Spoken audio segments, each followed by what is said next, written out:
the she shed last year was a fabulous thing for me, because after my lovely husband died, I certainly lost my mojo.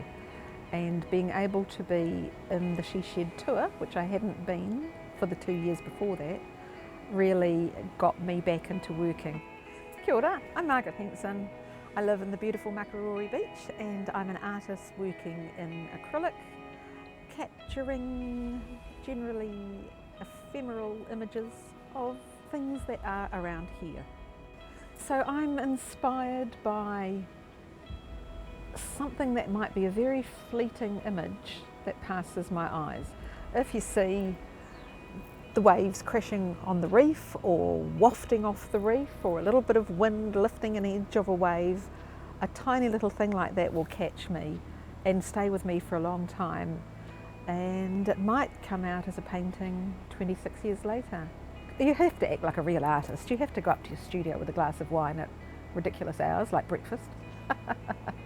Because the she shed happens in the spring, and because it's a very woman-centred event, I tend to let my botanical side run loose for the she shed rather than my sea, sky, weather side.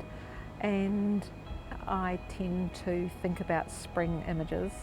So last year I did a lot of dark flowering cherry and the mountain pawpaw, hydrangeas, those kinds of things. But I haven't yet made a decision, because I need to clear some other paintings from my mind first and attend to them, and then I'll get on a roll for the she shed.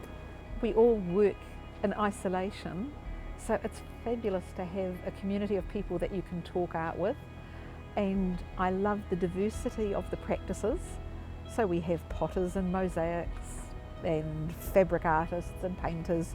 It's an eclectic group, and we're all at different stages of our lives doing different things, but we have this wonderful creativity in common. When we first arrived here, we rented a little batch along the beach for, I think it was $8 a week. Then we moved into a bigger, better one next door for about $10 a week. And then we moved into this house and got married, and have stayed here ever since. I had a commission of a 3-metre long painting, which I was painting in the dining room, and a dear friend who happened to be American used to come by and say, "Hey Bob, this little lady needs a studio. We need to be building her a studio." Because at that time the 3-metre painting meant that to get in and out of the bedroom, Bob and I had to crawl under the painting and get in and out that way. And so Bob kept saying, "Oh, my shoulder's busted, I can't do it at the moment." But one morning this friend turned up with a trailer full of wood at 7 o'clock in the morning, and we came outside to go, "What the hell?" And he said, "I think we'll put it here and put the profile in here, another one in here." So I got my son and son-in-law out of bed and said, "Get some shoes on, get a shovel, start digging pile holes."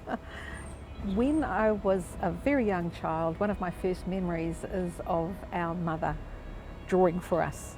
On stormy days we'd sit round the table in Wellington, painting, drawing, whatever, and we'd say, "Mum, draw me a princess, draw me a dragon, draw me a puppy."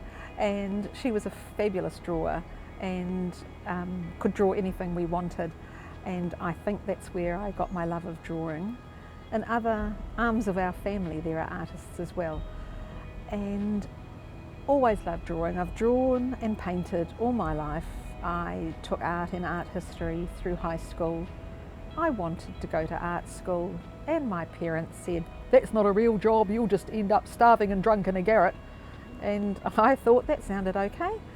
However, we compromised, and I went off to training college, where art was one of my major themes as well. It always surprises me that what I have seen and captured out of my processes touch somebody else. That's the happy place.